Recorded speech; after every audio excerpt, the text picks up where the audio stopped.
All right, working on a 2015 Silverado. Got a coolant leak that's been kind of just barely weeps off and on. It's been using a little water. Showing some sign, it ain't showing it right now because I drove it in the rain, but some sign on the inner fender well of some water, and the battery tray was not this wet because I spilled antifreeze everywhere, but just kind of attracting dirt. It was wet enough. It was just staying grimy, and the inner fender well was grimy, and the battery tray was kind of grimy, and nothing clear, kind of hard to find. And so I went and rented a pressure tester from the parts store,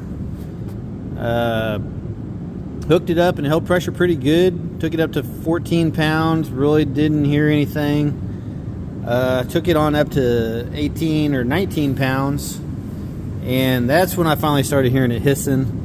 Got the squirt bottle out, treated it like a tire. I really expected it to be this hose connection because that was where the grimy stuff was closer to the hose connection than anything. But it wasn't showing nothing, and I sprayed all around the bottle and really wasn't hearing anything, but I could hear it underneath the tank. And where it ended up being was back here behind this mount. And that mount's actually pretty grimy too, as you can tell, but it was all pretty grimy around there.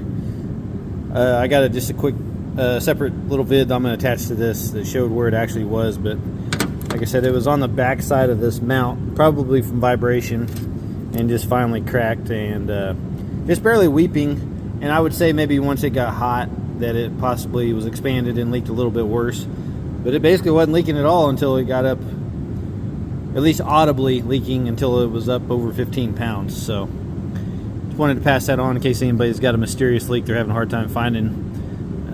Try to figure out a way to pressure test your tank.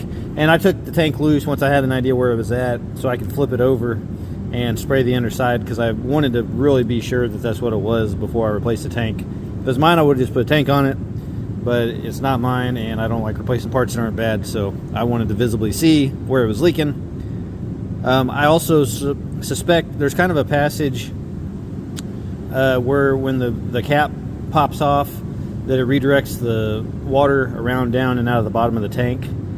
And I suspect internally you could have a crack that would let the reservoir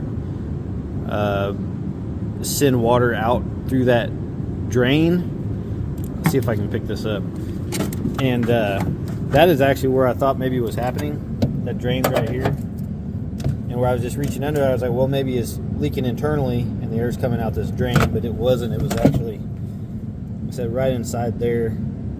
I think towards the, can't hardly do this one-handed, but I think right about here is where the crack was. But like I said, if it was leaking internally, then it could be sending water out of here all the time, not just whenever it's exceeded the pressure rating of the cap. So anyways, I'll attach a little quick video of where the actual crack was, but hopefully that helps somebody out.